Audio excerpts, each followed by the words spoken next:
Il existe plusieurs types d'infections génitales. Les unes se distinguent des autres de par leur manifestation. Celles qui nous intéressent ce soir ont une présentation particulière. Des boutons au niveau du sexe ou de l'anus. Qu'est-ce que cela peut cacher? Qu'est-ce qui peut être à la base ou la cause de ce type d'infection et quels sont les traitements disponibles? Notre invité qui répondra à toutes ces interrogations nous aidera également à connaître les solutions envisageables pour leur prévention.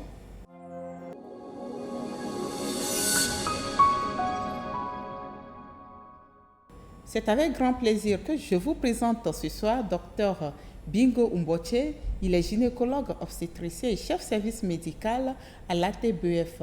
Il est également le président de l'ASGOT, l'ASGOT qui veut dire Société des gynécologues et obstétriciens du Togo. Dr Umboche, bonsoir. Bonsoir Olive. Comment allez-vous? Je vais bien et de votre côté? À la TVT, nous allons toujours bien, toujours prêts à servir la bonne information. Dieu merci. Nous démarrons cette émission avec cette interview qui va nous introduire dans le sujet de ce soir. J'avais eu des infections un peu sérieuses et avant que je n'aille à l'hôpital pour me faire consulter, j'ai remarqué des boutons qui apparaissaient au niveau de mon sexe. Donc quand je suis allée à l'hôpital, on m'a demandé de faire un PV. Après le PV, on m'a prescrit des produits que j'avais pris. Et les boutons là sont partis. Mais après quelques mois, les boutons là sont encore réapparus. Et j'ai demandé au docteur quels sont ces boutons là qui apparaissent au niveau de mon sexe. Il m'a encore demandé de refaire encore un PV. Là, je n'avais plus d'argent. Et j'étais restée comme ça, puisque les produits m'ont tellement coûté, mais ça n'avait pas donné grand chose. Après, quand j'ai réussi à avoir un peu d'argent, j'ai vu un autre docteur qui me parlait des condylomes. Et lui, il m'a proposé de me faire un traitement avec des lasers. Mais ça aussi, ils ont fait, mais je n'ai pas eu assez d'argent pour continuer. Donc, comment je peux faire pour éviter ça? Comment je vais faire pour éliminer tous ces boutons-là? Parce que ça me dérange tellement.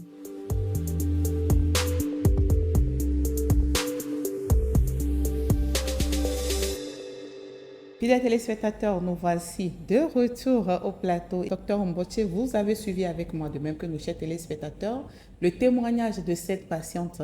Quand on évoque les infections génitales, de quoi s'agit-il concrètement? Merci pour l'occasion que vous nous donnez encore cette soirée pour parler donc d'une pathologie qui est fréquente pour nous les spécialistes en consultation.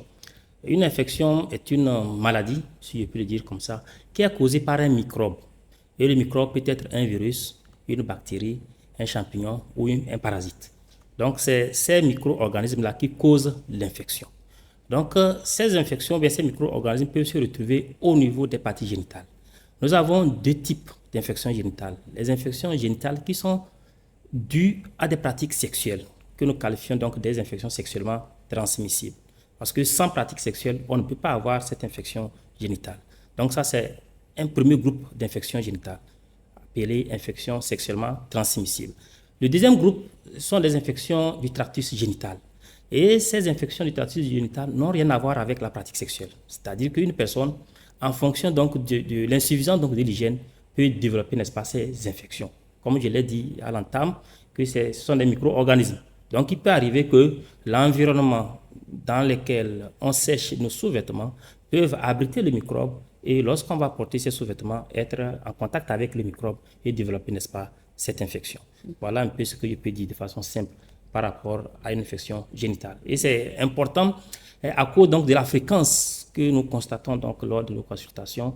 C'est également important à cause donc des complications que certaines infections génitales peuvent causer même le cancer du col de l'utérus est une des complications d'une infection génitale. Alors, docteur Mboche, selon l'interview qu'on vient de suivre, ou bien le témoignage, on comprend d'emblée que c'est l'une des infections génitales les plus fréquentes que vous recevez en consultation. Quelles sont les autres infections génitales que vous rencontrez dans vos pratiques quotidiennes? Les autres infections, en dehors donc des condylomes, qui est d'abord une infection sexuellement transmissible causée par un virus qu'on appelle donc le virus du papillome humain. En dehors donc de cette infection que nous rencontrons fréquemment lors donc de nos consultations, nous avons des infections dues aux mycoses qu'on appelle candida. Et c'est la plus fréquente même d'ailleurs donc lors de nos pratiques. Les infections à candida ne sont pas des infections sexuellement transmissibles. Cette infection est en rapport avec une insuffisance donc de l'hygiène au niveau donc des parties génitales, aussi bien chez l'homme que chez la femme. En dehors donc de l'infection à candida, nous avons une autre infection qu'on appelle l'infection à Gardnerella. Donc ce sont des microbes que je donne le nom. C'est vrai, en tous les cas, ce qui intéresse, c'est que lorsque l'homme ou la femme présente une infection, il y a des manifestations. Et il faut noter que quand nous prenons donc les IST, les infections sexuellement transmissibles, il y a certaines qui évoluent à bas bruit. Et c'est les complications ou les conséquences ou les séquelles qui vont nous faire savoir que cette personne avait eu à souffrir, donc, n'est-ce pas, de cette infection sexuellement transmissible. Comme par exemple, l'infection à Chlamydia trachomatis. C'est un microbe qui cause une infection sexuellement transmissible, mais qui évolue à bas bruit. Même quand nous prenons le virus du papillome humain, il y a plusieurs types de virus du papillome humain. Il y a un type qui cause les condylomes, il y a le second type qui va causer à la longue le cancer du col. Et donc, lorsque la femme est infectée ou l'homme est infecté par ce type donc, de microbe, il n'y a pas de manifestation.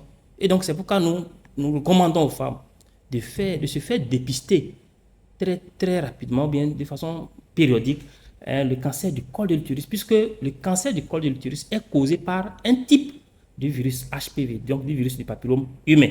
Donc, les femmes... Le même qui cause les condylomes. Le même qui cause le condylome. Donc, c'est pour dire que ces femmes qui ont les condylomes, ça sous-entend qu'elles ont été en contact avec le virus. Et donc, si elles ont été en contact avec le virus, elles ont un risque élevé à développer le cancer du col de l'utérus. Donc, voilà un peu ce que je peux dire par rapport à la fréquence de ces infections. Et comme il est dit, les infections qui n'ont pas de manifestation clinique, c'est à un stade très avancé qu'on arrive à les déceler. Alors, docteur, notre témoin nous a dit qu'elle avait des boutons, ou bien qu'elle a des boutons qui la dérangent au niveau de son sexe. Alors, est-ce là une manifestation typique des condylomes? Oui, il faut noter que les condylomes sont causés par un virus, le virus du papillome humain. Et lorsqu'un sujet est infecté par ce virus, il peut arriver que le virus n'écrit rien comme problème chez cette dernière personne. Il peut arriver que ce virus entraîne, n'est-ce pas, des excroissances au niveau des parties génitales. C'est vrai que les condylomes peuvent apparaître sur la peau partout. Mais les condylomes, le type de HPV que nous avons dans notre contexte ici, c'est des HPV qui sont à tropisme génital. C'est-à-dire que c'est au niveau des parties génitales que ça va créer des excroissances, des boutons. Quand nous parlons des excroissances, ce sont des boutons qui ressemblent un peu à la peau au niveau donc des parties génitales. Comme vous voyez sur l'image. Sur l'image, voilà. Donc du coup, ces boutons sont là et parfois ça ne fait pas mal, ça n'a rien, ça ne fait rien, ou parfois ça peut faire gratter pour certains. Et c'est pourquoi des fois, ça retarde, n'est-ce pas, la consultation. Quand le bouton apparaît et ne crée pas de problème patiente, la personne ne va pas venir en consultation. Vous voyez? Donc ce bouton va d'abord commencer par un bouton, ensuite 2, 3 et plusieurs. Parfois même lors donc, des consultations, les boutons obstruent, si nous prenons la partie génitale de la femme, ça obstrue même l'entrée de l'orifice vaginal. Donc on ne voit même plus, on n'arrive plus à repérer l'anatomie donc, de la vulve. Donc c'est à un stade très avancé. Donc ce sont des boutons, des excroissances qui poussent au niveau donc, des parties génitales ou des parties anales. Ça peut être aussi bien au niveau des parties génitales et des parties anales, ou seulement au niveau des parties génitales, ou au niveau donc de la partie anale. Quand nous prenons l'homme, c'est au niveau donc de la verge, au niveau donc du prépuce, la verge, au niveau donc du pubis, et au niveau même au niveau des bourses chez l'homme, ça peut apparaître à ce niveau. Donc c'est pourquoi même quand une personne présente ces condylomes, même lors des pratiques sexuelles, si la personne utilise donc des moyens de protection comme le préservatif, il peut arriver qu'il n'arrive pas à pouvoir éviter les risques d'infestation. Parce que les condylomes, que nous appelons dans notre jargon les verrues, qui sont au niveau du pubis par exemple, ne peuvent pas être protégés par le préservatif.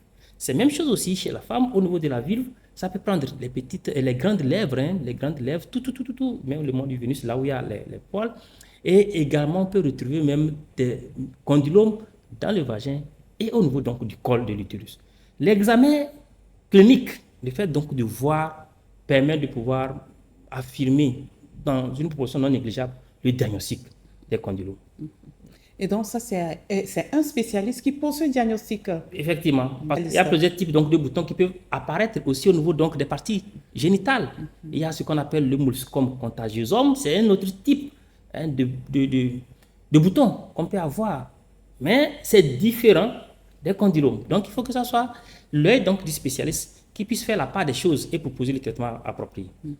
Alors, est-ce qu'on peut aussi avoir ces condylomes sans lésion ou sans boutons, sans manifestation de boutons sur c'est le sexe? bouton. Bon, c'est vrai qu'il y a plusieurs types de ces condylomes. Il y a des condylomes que nous appelons les condylomes plans.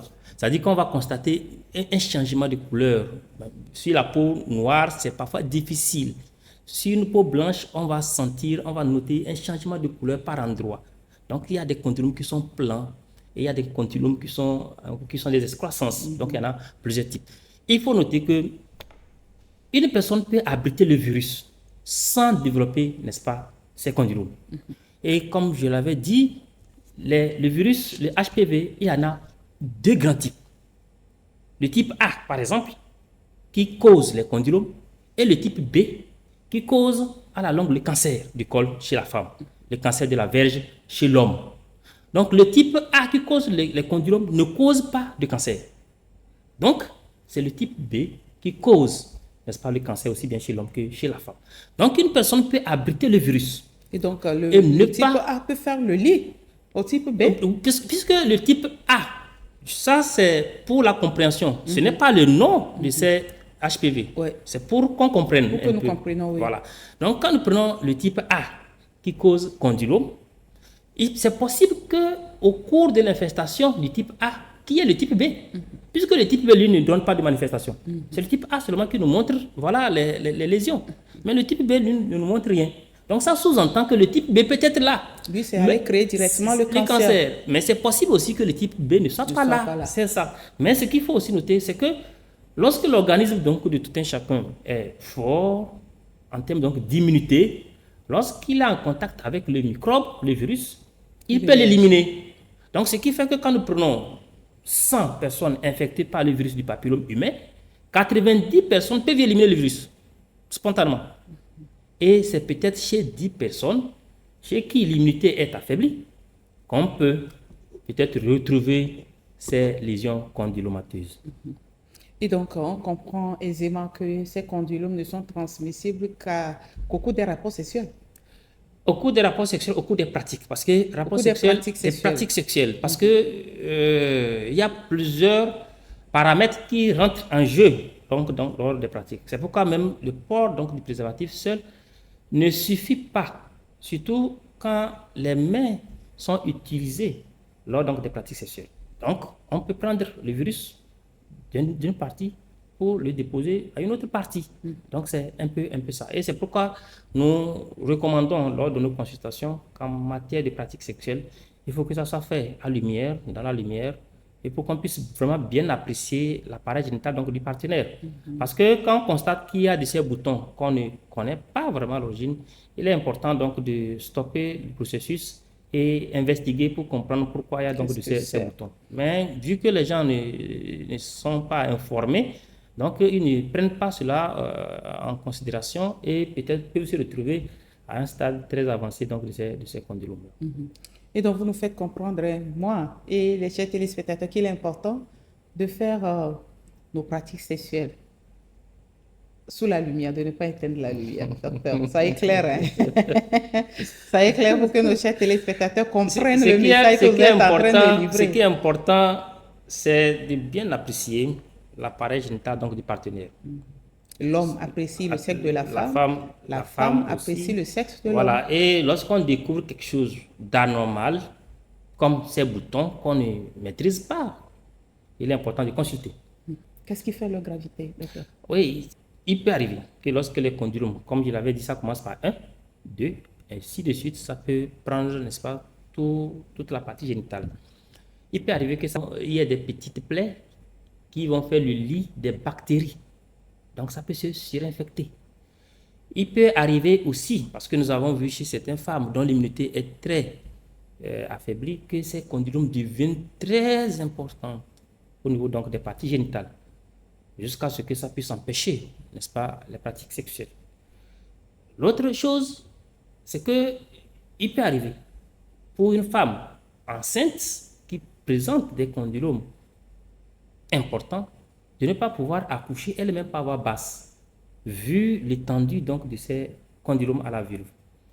Il peut également arriver que lors des pratiques sexuelles, que ça saigne, surtout les condylomes qui sont dans le vagin ou au niveau du col. Quand on parle de condylome, il ne faut pas perdre de vue qu'à côté se trouve, n'est-ce pas, le HPV qui peut donner le cancer du col chez la femme et le cancer de la veine chez l'homme.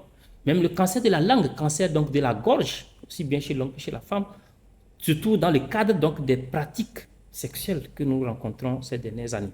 Donc ce sont les grandes complications qu'on peut avoir.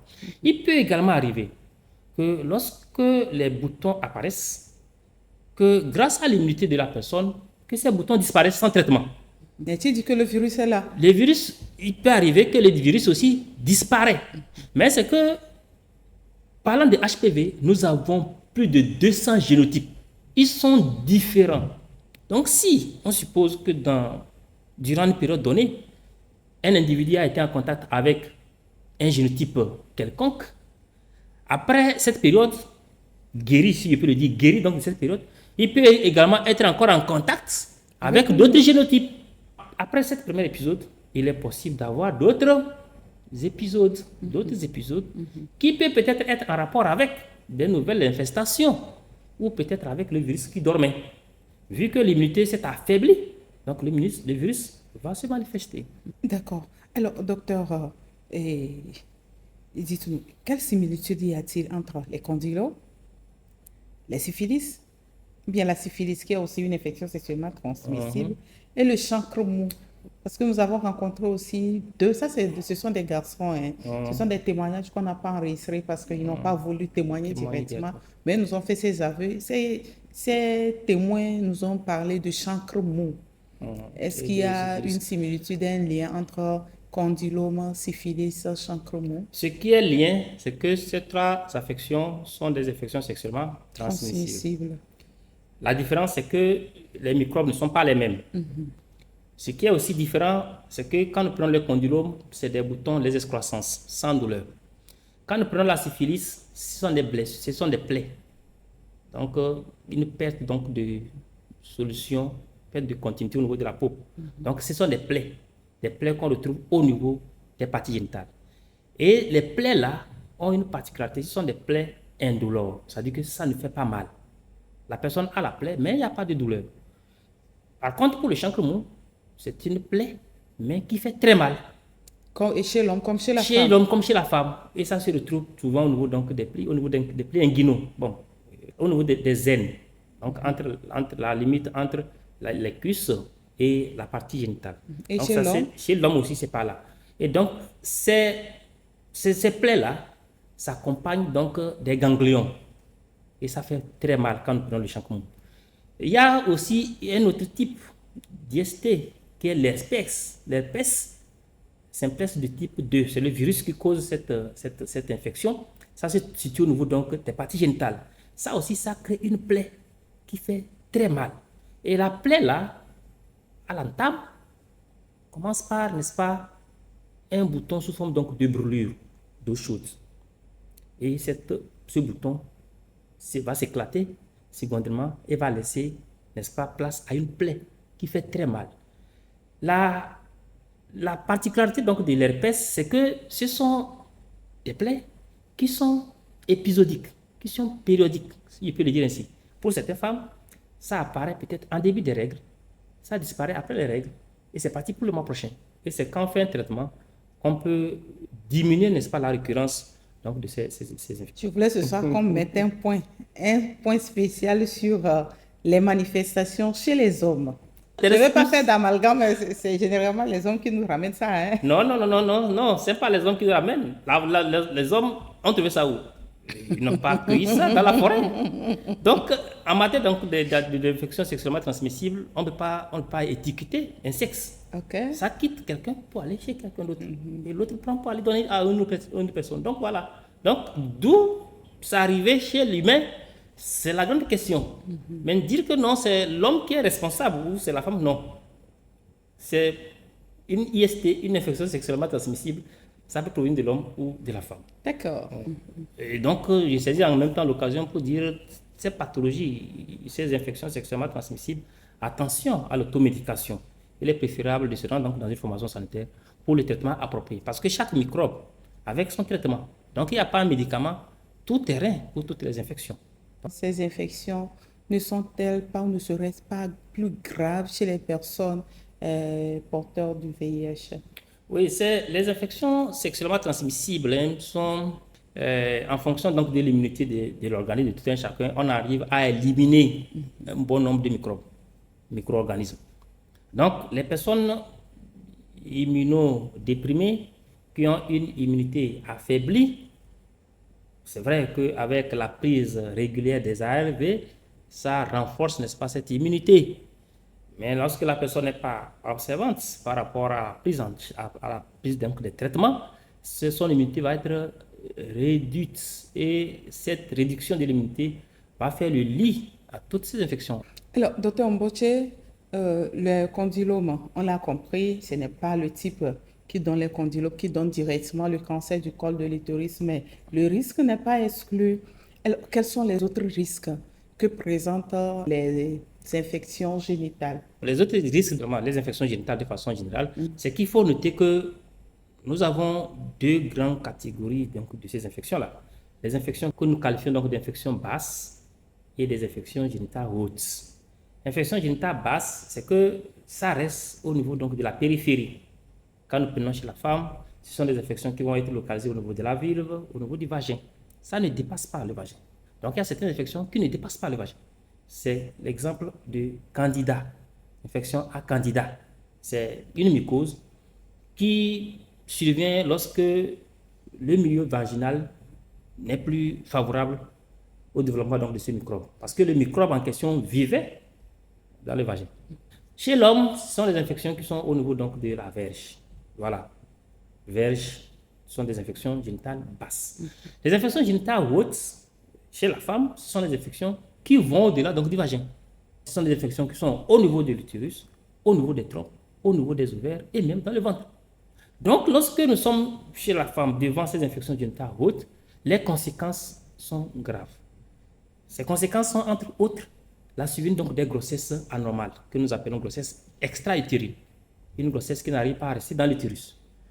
Les conséquences, c'est également quoi? Une péritonite, de point de départ gynécologique. Parce que le microbe se retrouve dans le ventre, il va se mettre à fabriquer donc du pus dans le ventre.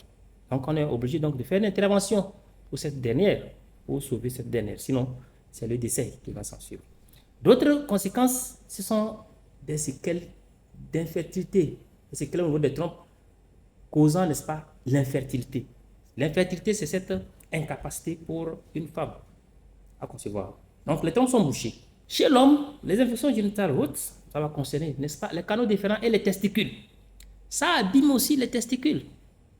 Et c'est le testicule qui fabrique aussi bien les spermatozoïdes et c'est le testicule qui fabrique également une hormone qui fait que l'homme est vraiment viril.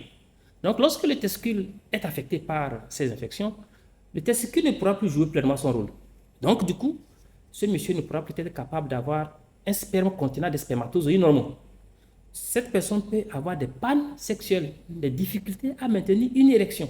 Parce que la testostérone qui est fabriquée par le testicule joue un rôle déterminant en la matière. Donc, c'est pourquoi nous disons que les infections sexuellement transmissibles ou les infections du tractus génital, attention, il faut consulter. Parce qu'à vue d'œil, le profane ne peut pas savoir que ça, c'est une infection sexuellement transmissible ou une infection du tractus génital, à moins que cette personne ne soit pas sexuellement active. Docteur Mbache, alors je reviens toujours à notre témoin qui nous disait que le prestataire qui l'a consulté lui a demandé de faire un PV. Un PV, je suppose que c'est le prélèvement vaginal.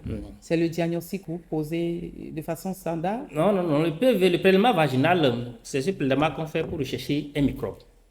Et il est important que lorsqu'on demande un prélèvement vaginal, qu'on soit plus focus sur le microbe qu'on recherche.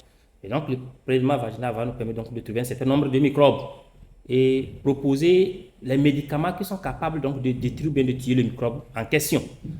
Mais dans le cadre des condylomes, le prélèvement vaginal, comme on le demande, ne permet pas de retrouver le microbe. Il y a un autre test, le test HPV. C'est ce test-là qui permet de savoir si la femme est infectée par le virus du papillome humain ou pas. Notre témoin a parlé de traitement médicamenteux qui n'a pas marché. Situez-nous un tout petit peu. Comment faites-vous la prise en charge de ces condylomes, docteur? Bon, le condylome, le traitement, il y a plusieurs types donc, de traitements. Il y a plusieurs types de traitements et le traitement est choisi en fonction donc, de l'étendue et de la localisation.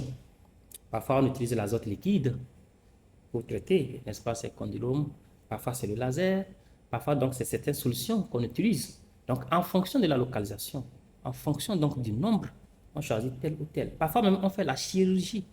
On fait une chirurgie avec le bistouri pour enlever, n'est-ce pas, ces condylomes. Parfois même, on peut ne pas traiter.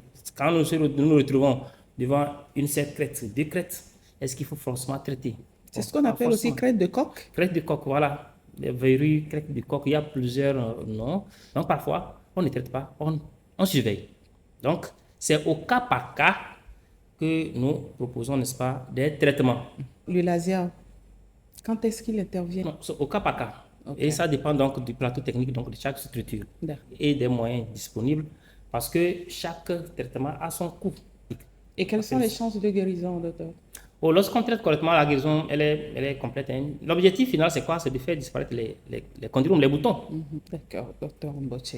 Alors, le HPV virus qui crée le cancer du col de l'utérus, depuis quelques années, l'État togolais, qu'on ne cessera jamais de féliciter, a introduit un vaccin gratuit à la faveur des jeunes filles ne pratiquant pas encore des activités sexuelles et ce vaccin les protège contre le cancer du col de l'utérus à l'âge adulte. Est-ce que ce vaccin protège également contre les condylomes? Il est vraiment important que la population comprenne qu'il y a possibilité d'éviter le cancer du col de l'utérus. Parce que lorsqu'on atteint stade cancer du col, c'est que c'est le décès qu'on veut enregistrer. Et donc, s'il y a moyen d'éviter les cancers, il faut vraiment saisir l'occasion. Donc, c'est pourquoi il est important que les jeunes filles qui ne sont pas encore sexuellement actives bénéficient donc de cette vaccination. Que les parents amènent les filles qui ne sont pas encore sexuellement actives à bénéficier, n'est-ce pas, de cette vaccination. C'est une seule dose et c'est de 9 à 14 ans. Oui, mais après 14 ans, même si la personne n'est pas encore sexuellement active, il peut bénéficier, n'est-ce pas, de cette vaccination. Donc, il est important. Sans risque, il n'y a pas de risque par rapport à ce vaccin parce que ça a été étudié, ça a suivi toutes les étapes avant, n'est-ce pas, d'être mis sur le marché. Est-ce que le vaccin que nous disposons au Togo protège ou bien permet d'éviter les condylomes? Non. Mais il faut noter qu'il y a d'autres vaccins qui permettent d'éviter aussi bien le cancer du col que les condylomes. Les condylomes sont causés par les HPV génotypes 6 et 11. C'est les deux génotypes qui sont les plus souvent associés à ces condylomes. Les génotypes 16, 18 en allant sont donc des génotypes qui causent le cancer du col de l'utérus à hauteur de 72 voire 80%. Donc c'est pourquoi les vaccins ont été fabriqués en se basant sur les deux génotypes, en se disant que lorsque on arrive à éviter le cancer chez 80% de la population, quand même on a fait un pas. Puisque après 16, 18, il y a d'autres génotypes qui peuvent donner le cancer du col, mais ils ne sont pas aussi associés à la survenue du cancer du col que les deux génotypes. Donc, le Cervarix, qui est le vaccin disponible chez nous, contient donc les génotypes 16 et 18. Donc, ne contenant pas les génotypes 6 et 11, ne peut pas lutter contre, n'est-ce pas, les condylomes.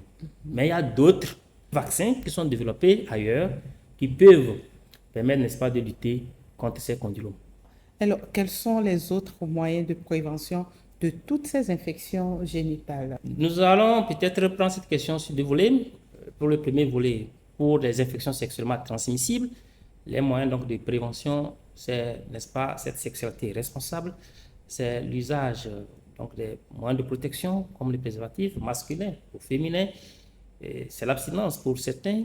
Le deuxième volet, c'est concernant donc les infections du tractus génital. Les infections du tractus génital, comme je l'ai dit, ne sont pas des infections sexuellement transmissibles, n'a rien à voir avec les pratiques sexuelles. Donc c'est en rapport avec l'hygiène. Oui, quand nous prenons l'homme, l'hygiène des sous-vêtements, parce que les sous-vêtements des hommes, les sous-vêtements doivent aussi être bien traités. Et il ne faut pas que l'homme utilise donc les sous-vêtements en nylon. Il faut préférer donc les sous-vêtements en coton. Il faut les laver, les sécher ou les repasser.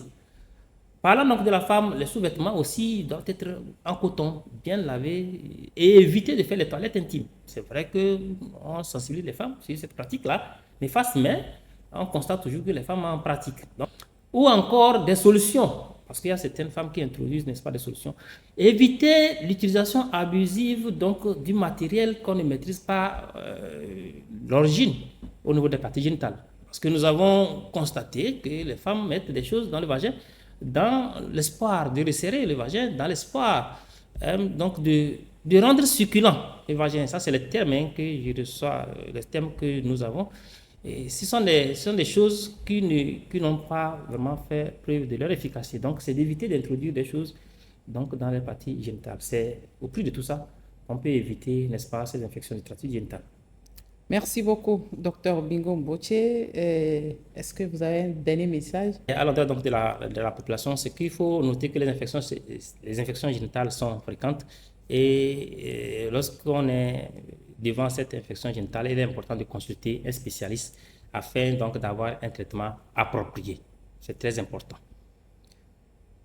Et également rappeler à la population l'importance donc de faire vacciner, n'est-ce pas, les jeunes filles de 9 à 14 ans de ce vaccin contre le cancer du col de l'utérus. Toi, on peut nous dire, ça, moi, que moi, on va dire ayable. Tu donc que TVT que la ligne, l'entebotba, te bat katanian sam bayar. Te dala ligne, une turbo pour ne venir dire. Ben bien, et oui, basama ya, et oui, ka, on peut apprendre, mais là, on chouya. Manque de la nyan qui clé. Lenke, iwe bam bepang kuir, iwe a pongwe, sanka dans d'autres langues. A ka kilo talangue a gana pal que clique bin union ka sa que anya abaka la mo ka simbo.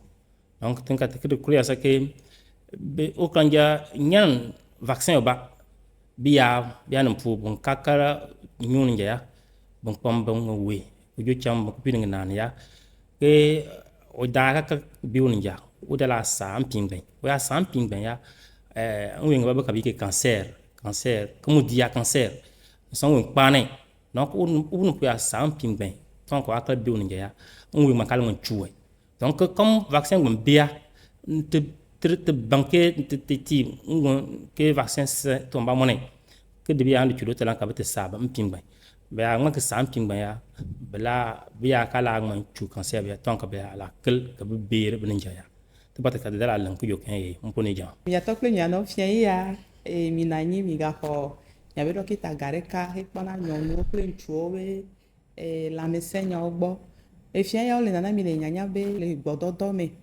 e he na ne o si be doleri do vanana mi e wana be na kpo wo nyonua tamenyo garome a etiro na va no ile mi anti va e he mi doje si fien ya konwa o na be condylome a enyina si be nucheche donare kafla nyonu me na nyonu alo kafla foji depe alo ntchuo be enu ya verge adi e odena funa ofiena medo ovena medo wa dokita le nana mi le nyanya be o dana doma o pete le kondi ne mi kpo ne be maso ro le mia be nyonu me mia be ntchu nyenye teƒea ya mi kondi ne mi kondi mi va kpo doyo la wa woado mi kpɔ ne wodo mi kpɔ enu he tutututu wonyi hele fu ɖe na mia woaŋlɔ ebe atike na mi alo woakpɔ egbɔ na mi kɔa edoa na vɔ egɔme nyi be lɛnvi he nana nene be kɔndiloma ebe ɖe ye nana evidzidɔ mɔnu be cancer ta ele veve ɖe be ne mi kpɔ nuɔ nenea mi ga miɔntɔ mi ga wɔ nu he miɔna be automédication miɔntɔ miava dzi atike na mia ɖokuiwo kɔa ne nkeke ve nkeke tɔ ma va yi ko mi bu be edoa vɔ na mi ema vɔa edoa ŋutɔ na wlɔ ɖe afi ɖe akpɔtɔ anɔ nugble le mia ŋuti eƒe atɔ ƒe wo megbea wobe cancer le vidzidɔ mɔnu na mi ko ya tsia ezu nyabu ne womete kpɔ egbɔ kaba kɔa eva zu kunya eye dɔkita gana mi nya be le veve ɖe be miadzilawo la mialé ŋku ɖe mia vi nyɔnuviwo miakplɔ ifiɔ ha dzagbagba abui ɖe le wodo nana nyɔnuviwo he menya ŋutsuwo ne wogbe xɔ ƒe asieke kaka kɔ yi ƒe 14 ne wodo nene be abui na wa hena mɔ na wo be le tsitsime la womaga xɔ cancer yi he lena evidzidɔ mɔnu le tsitsime o nene be dɔ nene be abuia tse la megble na nu le nyɔnuvia ŋuti o mana be kafla ne amea tsi la mava di viwo alo ena va he gbegble ɖe va nɛ la mele nene ta ele veve ɖe be miadzilawo la mialé fɔ̃ ɖe eŋu ne miakpɔ mia ɖokuiwo mia protege mia viwo ne tsɔme ne nyo na wo lo ɖoɖo na ɖe dzana ɖe na ganɛ ɖe feru we romo wayɔ egɔma eyɔ do no ro kodɔm wo na babu bana halo to da ne kafara dende lo na we de da we rele ya abalo to yo kodɔm ngana ade to be gɔma hero na ba ya le robo zoro na zina ba le lem na lo na rede halo to da rede abalo to da amara na ganɛ do nyuni si kodɔm na ko ba yo gus kondilom go ba na ze mburu yo ansena da ze bouton yo ansena des bouton belo halo to da belo abala de ona abalo to yo belo ro na be da reda werle bela ka brek no mo beda ya mbaba abuzo no ba so ne abalo ya ba him he o momo bo kare na ba ya jolo le bo na ba ya jolo le be o ama e bar ne ze kodongo mbubo ha go yo keden na ko yo ha ne mburu yo cancer du col de l'utérus yo beda na ko yo ha no go mbubo ze rene kan se rin tarna na bo yo do mo na rede halu to da ya rede abalo to yo ya rede awerle ya yo rede ole pharmacie ro mo ze de o kriya ko ye ze ba blaba kele nene e ya ko erne le bedema do le rena fera ya baba no bede ko do mu jolo yo ba mo ro ko ye rinyeta bo ye chame yo bede ko do mu na aden le be kong na rotom je ai e bar na ro se gomna le ze binya na kaya bo so ka halbia mbaba mo benze hiu na nanza yo bede binya yo we ba so bo yo baba la baba se hala yo loloto no yo de cancer du col de l'utérus mburu yo cancer du col de l'utérus be ka weche yo be kong na be ro bede so sota da ro boez zira ro na nda chana le kan de bi yo ne rene tom de nene ro zole de bi yo do na bo so bo yo ni che ya ele bo na be da la fi yo elle va aller. Fidèles téléspectateurs, ainsi s'achève ce grand plateau. Nous avons eu le plaisir et l'honneur de partager ce plateau avec le docteur Bingo Mboche. Il est gynécologue obstétricien, chef service médical à l'ATBF, l'Association togolaise pour le bien-être familial. Et c'est également lui qui est le président de la Société des gynécologues et obstétriciens du Togo. Docteur Mboche, merci une fois encore d'être passé sur ce plateau. Merci. Et on se dit toujours à très bientôt. Très bientôt. Merci. Pour d'autres questions santé. Merci beaucoup.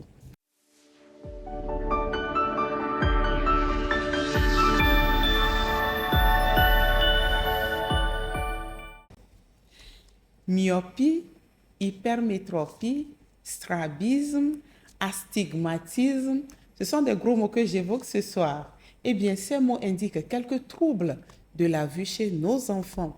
Pourquoi est-il important de nous intéresser aux yeux de nos enfants? Ces troubles qui freinent l'apprentissage de nos enfants retiennent toute notre attention ce soir. Et pour en parler, nous sommes ce soir avec Dr Kodjo Gamele-Keke. Il est ophtalmologiste. Dr Keke, bonsoir. Bonsoir, Olivier. Comment allez-vous? Je vais bien. Et chez vous? Je vais aussi bien. Un plaisir de vous retrouver sur ce plateau. Merci beaucoup. Docteur, ce soir, nous allons évoquer quelques troubles ou bien quelques défauts visuels chez nos enfants. Quelles sont ces affections qui dérangent le plus souvent la vue de nos enfants? Alors, il faut dire que l'âge préscolaire ou l'âge scolaire est marqué par des troubles de la vision chez certains enfants. Et dans le monde comme au Togo, c'est des affections qui touchent les enfants déjà dès le bas âge. On ne peut pas déterminer aujourd'hui un âge donné dans lequel ces pathologies sont découvertes, mais déjà un enfant qui commence à aller à l'école doit être bien vu, bien examiné déjà par ses parents et puis ensuite par l'ophtalmologue pour savoir s'il souffre de défauts visuels. Alors, ces défauts visuels, comme vous venez de le dire, il y en a de plusieurs ordres.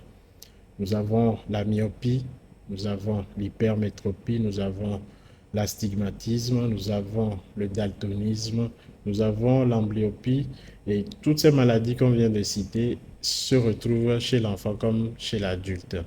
Alors, chez les enfants, la plupart du temps, c'est des maladies qui sont un peu négligées. Alors, ces maladies étant un peu négligées chez les enfants, il faut faire attention pour pouvoir les découvrir et éviter que ces enfants ne puissent avoir des échecs scolaires. D'accord.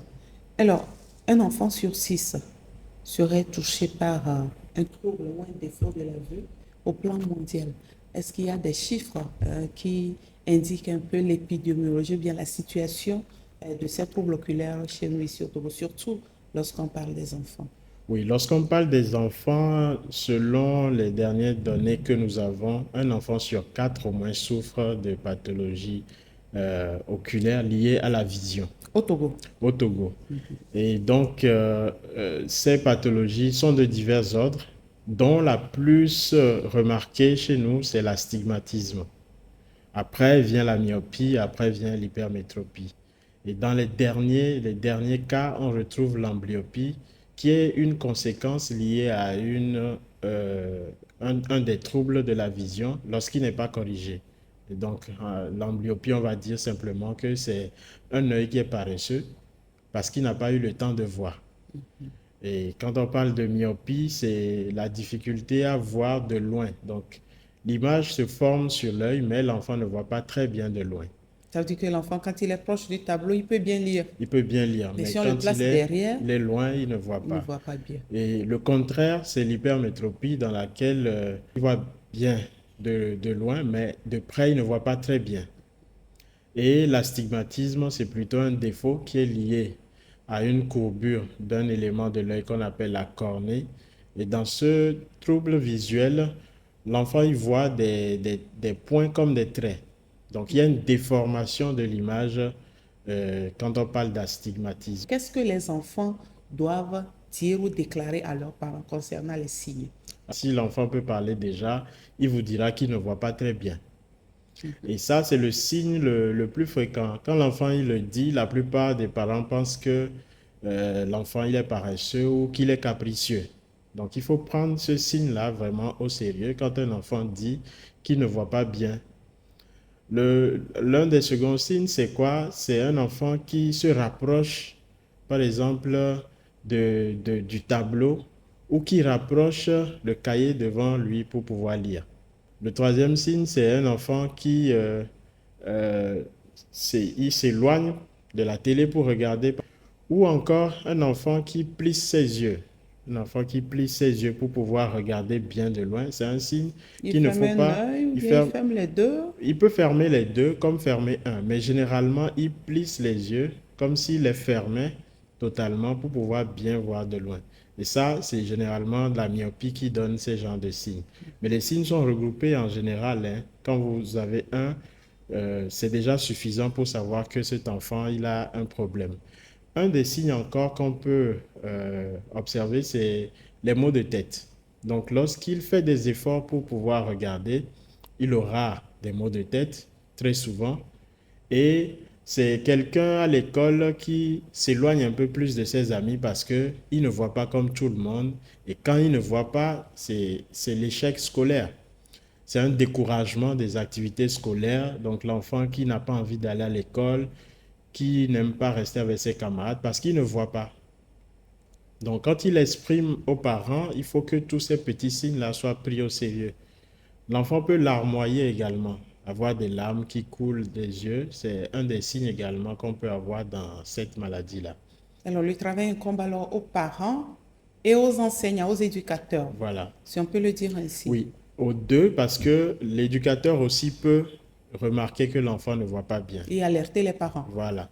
Et donc, dans ces cas, on va dire que le Programme national de santé oculaire du ministère de la Santé a beaucoup œuvré dans la formation des enseignants dans les régions du pays pour les outiller à pouvoir découvrir très facilement les troubles visuels chez les enfants et à les référer directement à des ophtalmologues. Alors, docteur, les maladies que vous venez de citer, est-ce que le soleil peut déranger? Est-ce que la lumière peut déranger ces enfants? Oui, la lumière, ça dérange tout le monde. Une forte lumière, on va dire, une forte lumière dérange. Une lumière avec des rayons bleus, ça dérange. Ça dérange que ce soit l'adulte ou l'enfant. Et donc, ça m'amène à parler de ce qu'on appelle le syndrome de vision artificielle, qui est une nouvelle maladie apparue suite à l'avènement des écrans de téléphone dont on se sert presque tous les jours. Et vous allez remarquer que beaucoup de parents aujourd'hui délaissent des téléphones à leurs enfants de bas âge qui les utilisent. Et ce phénomène-là est à l'origine de beaucoup de pathologies, de troubles visuels, notamment la myopie, parce que l'enfant, il utilise le téléphone sur lequel il voit des petites images et qui, à la longue, vont entraîner une myopie chez ces enfants-là. Et donc, c'est le lieu d'alerter les parents déjà sur ce phénomène qui n'est pas, il semble très anodin de donner un téléphone à un enfant de bas âge, mais qui peut amener des conséquences plus lourdes avec le temps. Lorsqu'on est occupé, on ne veut pas que l'enfant dérange, on lui trouve un dessin animé sur le téléphone, Voilà. sur une tablette, histoire de le calmer, et c'est dangereux. C'est dangereux, c'est dangereux. D'accord. Alors, docteur, toutes ces affections que nous sommes en train d'évoquer sont-elles héréditaires? Alors, il y a une composante héréditaire, on va le dire ainsi, parce que les parents myopes ont plus de chances de faire des enfants myopes. Mais également, les causes proprement dites, ce sont des causes de développement. Des causes de développement parce que ce sont des anomalies de l'œil qui entraînent ces troubles de la vision. Donc, un œil qui est trop court, un œil qui est trop long, un œil qui est un peu déformé au niveau du cristallin ou de la cornée, ça vient pendant le développement de cet enfant-là. Et donc, ça, ce sont les principales causes. Et on peut citer ensuite aussi les causes environnementales. Comme on le dit, vous êtes dans un environnement où vous n'avez pas eu accès à la lumière très tôt. Vous allez avoir plus de difficultés à voir que quelqu'un qui a eu accès à la lumière. Vous êtes exposé à une lumière trop vive, vous allez avoir des difficultés aussi à bien voir. Ce qui n'est pas le cas de quelqu'un qui vit dans un environnement qui est sain. Donc, que ce soit les facteurs génétiques, les facteurs environnementaux, on va dire que ça agit fortement sur la vision. Est-ce qu'il n'y a pas certaines maladies qui peuvent créer aussi des troubles de la vue, des défauts visuels chez les enfants? Oui, généralement les maladies malformatives. Donc, ce sont des associations de plusieurs organes malades. Donc, on définit un syndrome qu'on peut classer pour dire que oui, dans ce syndrome-là, il y a également un trouble de la vision qui est associé. La drépanocytose, par exemple? Oui, dans la drépanocytose, on a des affections visuelles qui sont liées généralement parce que la rétine des patients drépanocytaires est dépourvue de mélanine et donc il va faire des pathologies visuelles évidemment. D'accord, d'accord. Et quelles sont celles qui sont les plus graves? Oui, bon, on le dit ainsi, hein, toutes ces affections, elles sont différentes, mais le défaut, c'est la vision. Et donc, lorsqu'on ne voit pas, on n'a pas une bonne vie, on peut le dire ainsi. Et donc, quel que soit le défaut qu'on a, que ce soit une myopie ou un astigmatisme, il faut traiter. Il faut traiter pour que la vie soit meilleure. Et donc, dans ces cas, on les classe plutôt en stade. Chez nous, on va dire que la myopie, elle est forte, ou bien l'astigmatisme, il est fort, ou bien l'hypermétropie, elle est forte, etc. Et donc, ce sont ces critères de gravité-là qu'on va prendre pour juger de la maladie si elle évolue trop vite chez quelqu'un ou encore elle est à un stade quand même assez léger chez cette personne. Alors, ce qui fait la gravité, c'est la puissance qu'on utilise pour les corriger. Est-ce qu'on peut citer quelques-unes? Oui. Lorsqu'on prend la myopie, vous avez des myopies qu'on va juger de myopies simples, donc avec une correction de moins 0,50, moins 1. Vous avez ensuite la myopie modérée, et puis vous avez la myopie sévère, qui va au-delà de moins 6. Donc, lorsque vous voyez quelqu'un qui a une myopie sévère au-delà de moins 6, c'est que sa vision n'est pas totalement bonne. Et donc, lorsqu'on va corriger cette personne-là, la plupart du temps, la vision qu'on obtient n'est pas la vision optimale qu'on obtient chez celui qui a une myopie qui est assez légère. Donc, c'est un peu ça, la gravité dans ces maladies-là. Alors, docteur, quand faut-il s'inquiéter? Alors, il faut s'inquiéter déjà dès les premiers signes. Un enfant qui dit qu'il ne voit pas bien, il faut aller voir un ophtalmologue et qu'il puisse prendre des mesures pour pouvoir prendre en charge cet enfant-là. Les mesures à prendre, c'est premièrement l'examen clinique pour déterminer un peu la puissance qu'il faut pour corriger cet enfant-là. Généralement, il faut dire que chez les enfants, cette correction, elle est valable pour 6 mois à 1 an. Et c'est même une occasion pour nous ici d'alerter nos systèmes d'assurance maladie sur les prises en charge qui sont faites à nos patients aujourd'hui, notamment les enfants qui bénéficient des lunettes. On a besoin que leur prise en charge puisse se faire au moins dans l'année. Parce qu'aujourd'hui, avec notre assurance, c'est pour 2 ans. Et c'est un plaidoyer que je profite pour lancer aux partenaires, aux assurances, pour qu'on puisse au moins aider les enfants à avoir les lunettes chaque année. Parce que Chaque année qu'on change les lunettes change aux les lunettes, enfants c'est avec ça. le concours des assurances. Voilà, parce que c'est important. Ils grandissent et ils ont besoin d'une vision adaptée à leur âge. Alors que chez l'adulte, on peut aller à 2 ans, chez l'enfant, c'est 1 an maximum. Voilà un peu ce qui se fait dans la prise en charge. Maintenant, les autres moyens de prise en charge, ce sont les lentilles, que nous ne conseillons pas trop dans nos pays à cause de la poussière et des moyens d'entretien. Le troisième moyen, c'est la chirurgie. Il faut aller opérer l'œil pour lui donner la bonne vision. Le dernier moyen, ce sont les lasers qui permettent de faire encore une petite chirurgie sur l'œil pour donner la vision. Tous ces moyens que je viens de citer, le plus accessible, et encore, parce que dans certaines régions du pays, avoir des lunettes, c'est très difficile. C'est très difficile, donc ce sont les lunettes. Au moins les lunettes, nous pouvons les avoir dans nos milieux. Voilà. Et donc, les lunettes ne sont pas du luxe. Non, Lorsqu'on non. porte les lunettes aux enfants, c'est pas du luxe. Non, non, c'est pas Il faut du que les tout. parents comprennent Oui, c'est pas du tout quand du un enfant luxe. se plaint et on prescrit les lunettes, ce n'est pas du luxe. Alors, il n'y a pas d'âge pour porter les lunettes. Si on prescrit des lunettes à vos enfants, il faut les acheter et que l'enfant puisse mieux se porter. À quel âge ces troubles ou ces défauts peuvent survenir?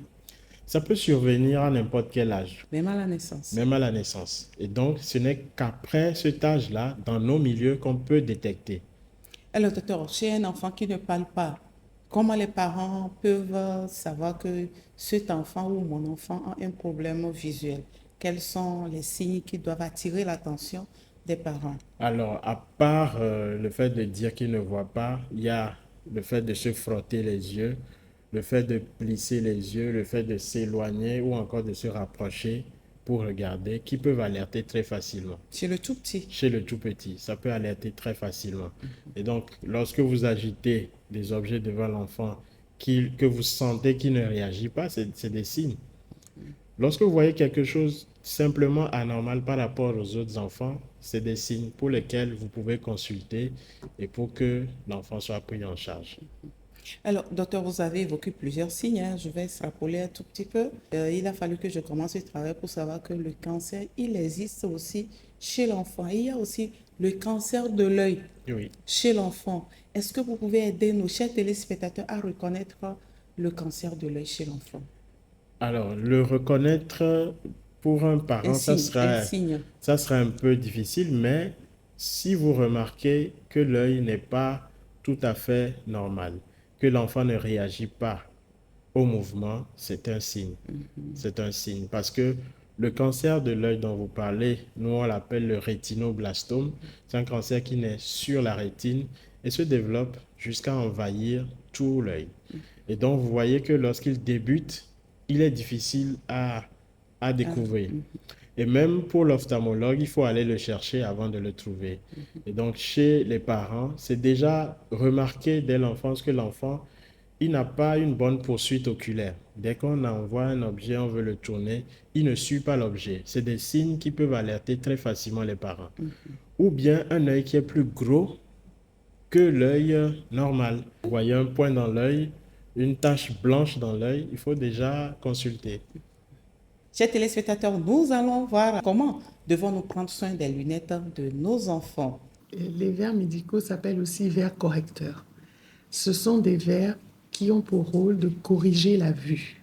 Le choix du verre, principalement, il se fait en rapport avec l'ordonnance. On nous envoie une ordonnance médicale qui provient d'un ophtalmologue et suite à cette ordonnance-là, nous réalisons le verre conformément à la prescription. Ensuite, ce verre sera adapté à vos besoins en fonction de votre activité. Le choix de la monture, c'est là où on parle d'esthétique. Dans le cas de l'enfant, on choisira la monture surtout en fonction du verre. Parce que chez l'enfant, on ne parle pas encore d'esthétique. La lunette est un outil médical chez l'enfant parce qu'elle a pour principal objectif de corriger sa vue. Les enfants de tout âge peuvent porter des verres. Il faut savoir que la vue évolue entre 0 et 6 ans. Donc pendant cette période-là, la vision se forme.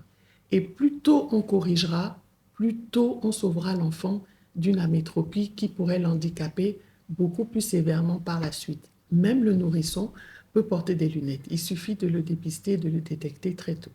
Il est très important que l'enfant choisisse sa monture pour aimer porter ses lunettes. Il faut le laisser faire son choix. Si on ne fait pas de cet outil quelque chose de ludique, l'enfant peut avoir du mal et à se corriger et à porter un équipement qui ne lui plaît pas.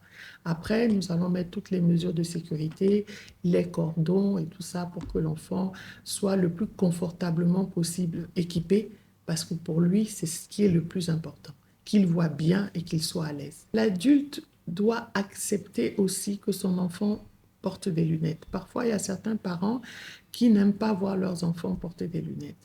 Quand l'enfant et l'adulte sont conscients que le port de lunettes est un outil médical, le parent apprend à l'enfant à entretenir ses lunettes. Et le parent, son rôle est de vérifier le bon état de la paire de lunettes.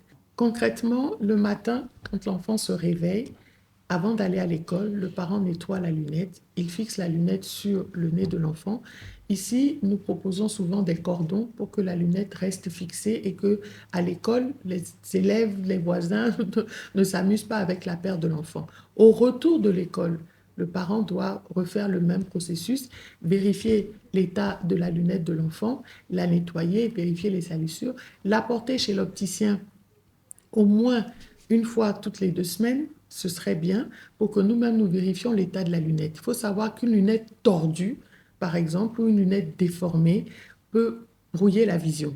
Et on va penser que l'enfant porte des lunettes, mais au fond, l'enfant, non, il porte un équipement qui n'est pas net, qui n'est pas clair, donc qui ne le corrige pas de façon optimale. Donc, une lunette qui n'est pas droite, c'est important de la ramener chez l'opticien pour un réglage et un ajustage.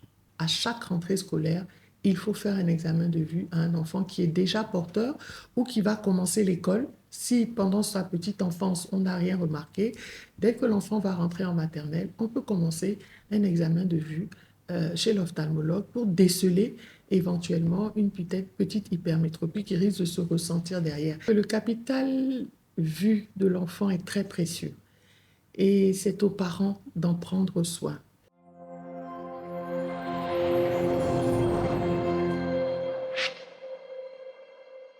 Voilà, docteur, il est important de prendre soin des lunettes pour garder toujours une bonne vue et un bon apprentissage, une bonne évolution pour nos enfants. Alors, existe quand même des mesures préventives de toutes ces affections oculaires dont vous nous parlez ce soir? Alors, la prévention, proprement dite, vu que ce sont des maladies qu'on appelle des défauts on ne peut pas directement les prévenir. Mais les prévenir ici serait une prévention secondaire, c'est-à-dire dépister le plus tôt et prendre en charge.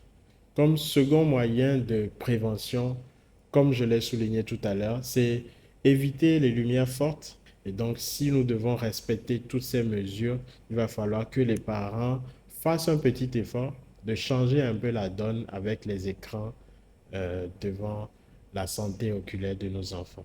D'accord. Alors, docteur, est-ce qu'il y a aussi une alimentation, des aliments qu'il faut privilégier pour entretenir les yeux des enfants?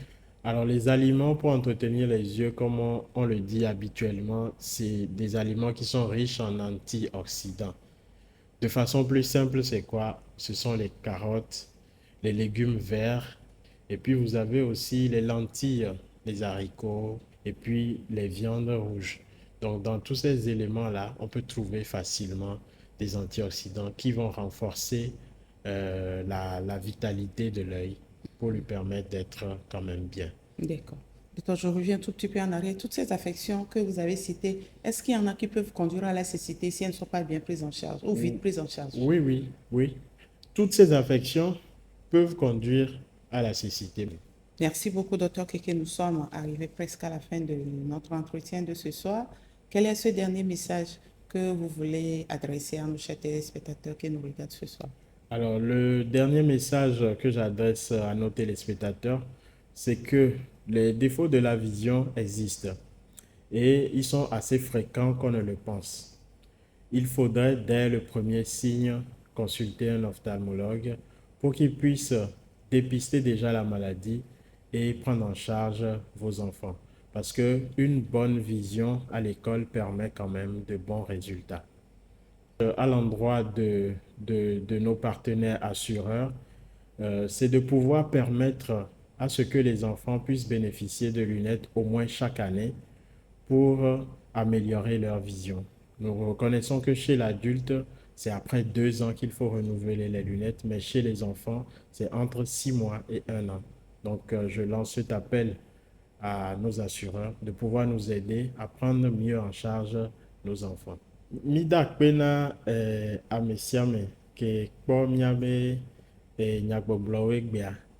Enya gã ɖe ke mi agblɔ na miatɔ ku mianɔwoe nyi be ne ɖevi ɖe be yem le kpɔ nu nyuie ɖe le skula, enyi nya veve ɖe ke mi ɖo la lé la kplɔe va kɔndzi ne woate kpɔ be ɖe edɔ ke le dom ƒo nɛ o. Ne dɔ ke le dom ƒo nɛ anyi enukpɔkpɔ be edɔa wola ŋlɔ atike nɛ, wola ŋlɔ titsi nɛ ke la na be nukpɔkpɔa la va yi nyuie ɖe la ka ɖe me.